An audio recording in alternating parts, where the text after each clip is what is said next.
सुप्रभात बच्चों। आज का हमारा पाठ्य विषय है बेटियां।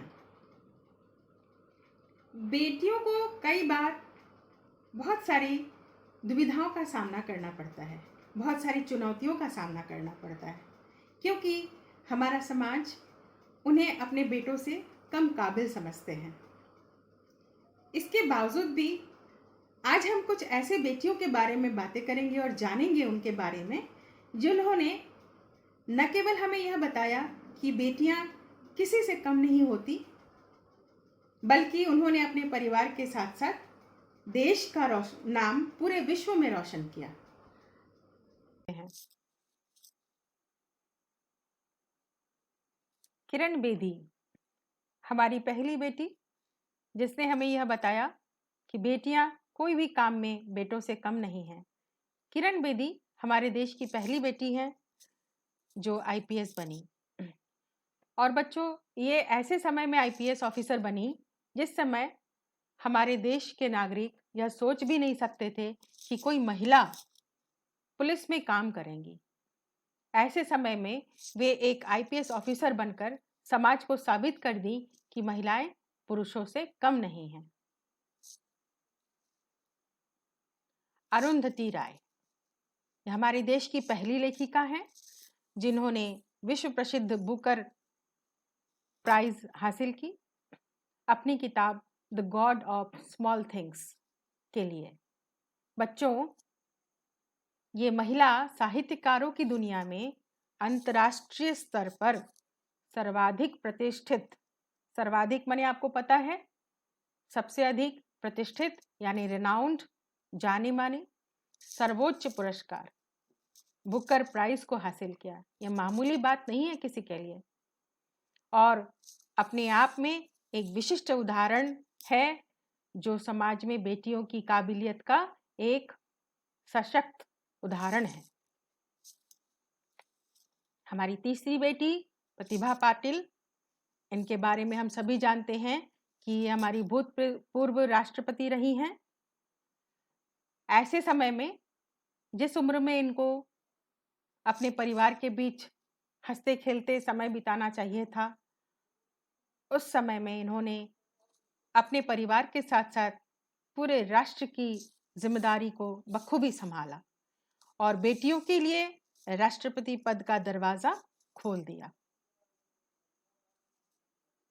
हमारी चौथी बेटी एमसी मैरी कॉम के बारे में तो सभी जानते हैं कि उन्होंने कितनी बार कुश्ती के क्षेत्र में हमारे देश का नाम रोशन किया है और कितनी सारी सामाजिक कठिन परिस्थितियों का सामना किया। बच्चों, यह महिला, यह बेटी एक गरीब किसान के घर में मणिपुर में जन्मी थी और अपने सभी भाई बहनों में बड़ी थी, इसलिए इनकी जिम्मेदारी परिवार में अधिक थी। सामाजिक और पारिवारिक चुनौतियों का सामना किया और पूरे विश्व में एक उदाहरण बनकर के साबित हुई। इन्होंने 2014 के एशियाई खेलों में स्वर्ण पदक भी हासिल किया। ये हैं कल्पना चावला, एक भारतीय अंतरिक्ष यात्री एवं अंतरिक्ष शटल विशेषज्ञ। बच्चों, विज्ञान की बातों को जानना सबके बस की बात नहीं है और इनकी छोटी छोटी जानकारियों को प्राप्त करना, विशेषकर अंतरिक्ष के बारे में, और इस बेटी ने अंतरिक्ष शटल की विशेषज्ञता को प्राप्त किया, विशेषज्ञ रही हैं और विश्व की पहली भारतीय महिला थी जिन्होंने अंतरिक्ष का सफर किया। अब आगे हम अपने पाठ्य पुस्तक में दी गई कविता को पढ़ते हैं और अर्थ समझते हैं। ठीक है बच्चों, अब हम अपनी पाठ्य पुस्तक में बेटियां पढ़ेंगे। आप अपने सामने पुस्तक खोल लीजिए और मेरे साथ साथ पढ़िए। चिड़िया की झुंड सी चहचहाती है बेटियां, पगडंडियों पर नीले पीले आंचल उड़ाती है बेटियां। आंगन की तुलसी बन घर को महकाती है बेटियां, हंसी ठिठोली कर सबका मन बहलाती है बेटियां। पायल की रुनझुन सी गुनगुनाती है बेटियां, पानी सी निर्मल स्वच्छ नजर आती है बेटियां। क्यों देखते हैं दोयम निगाहों से इन्हें जमाने वाले, किसी भी मकान को घर बनाती है बेटियां। कवि कह रहे हैं कि जब बेटियां समूह में एक साथ बातें करती हैं तो वे चिड़िया की झुंड जैसी चहचहाती हुई नजर आती हैं। पगडंडियों पर नीले पीले आंचल का मतलब हुआ बच्चों, पगडंडी का मतलब होता है गांव या जंगलों में, खेतों में लोगों के आते जाते जो पतली सी रेखा बन जाती है, एक रास्ता जैसा बन जाता है, उसे कहते हैं पगडंडी। ये भी रंगीन हो जाती है कब? जब बेटियां नीले पीले वस्त्रों में एक साथ उस पर से जाती आती हैं, उन पगडंडियों से जाती आती हैं। आंगन की तुलसी बनकर घर को महकाती हैं बेटियां। कवि ने बेटियों को आंगन की तुलसी माना है। ऐसा क्यों माना है? जिस प्रकार तुलसी अपनी पवित्रता से पूरे घर के वातावरण को पवित्र करती हैं, ठीक उसी प्रकार से बेटियां भी अपने घर के वातावरण को पवित्र करती हैं, बुरी नजरों से बचाती हैं। इसलिए कवि ने बेटियों को आंगन की तुलसी माना। हंसी ठिठोली कर सबका मन बहलाती है बेटियां। हंसी ठिठोली का मतलब बच्चों हंसी मजाक करना।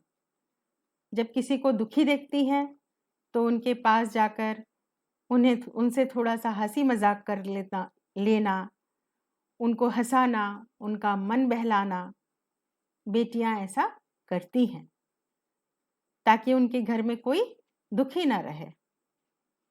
पायल की रुनझुन सी गुनगुनाती है बेटियां। पायल की रुनझुन सी गुनगुनाती है बेटियां का मतलब क्या है? इसका मतलब ये है कि बेटियां जब घर से आंगन में, आंगन से घर में बार बार आती जाती हैं तो उनके पायल रुनझुन की आवाज में गुनगुनाती हैं। पानी सी निर्मल स्वच्छ नजर आती है बेटियां। कवि ने बेटियों को पानी सा निर्मल बताया। क्यों? क्योंकि उनके अंदर किसी प्रकार की किसी के लिए कोई दुर्भावना नहीं होती। वे सबकी मदद करती हैं, निश्छल होकर करती हैं, निस्वार्थ करती हैं। क्यों देखते हैं दोयम निगाहों से इन्हें जमाने वाले? इसलिए कवि को जमाने वालों से बहुत शिकायत है। वे प्रश्न करते हैं कि ऐसी बेटियों को, ऐसी निर्मल स्वच्छ दिल वाले बेटियों को, स्वच्छ हृदय वाली बेटियों को क्यों जमाने वाले दूसरी निगाहों से देखते हैं? क्यों इनमें फर्क करते हैं, अंतर करते हैं, इनको हक से जीने नहीं देते? इन बेटियों से ही तो हमारा मकान घर बना हुआ है। ऐसा क्यों नहीं समझते? तो बच्चों, आज से, अभी से हम सबको ये समझना होगा कि बेटा और बेटी दोनों समान हैं। दोनों को अपने हक से जीने की स्वतंत्रता होनी चाहिए। ठीक है? तो आइए हम आगे बढ़ते हैं, अच्छे कार्य करते हैं और अपने साथ साथ अपने देश का नाम भी ऊंचा करते हैं। ठीक है?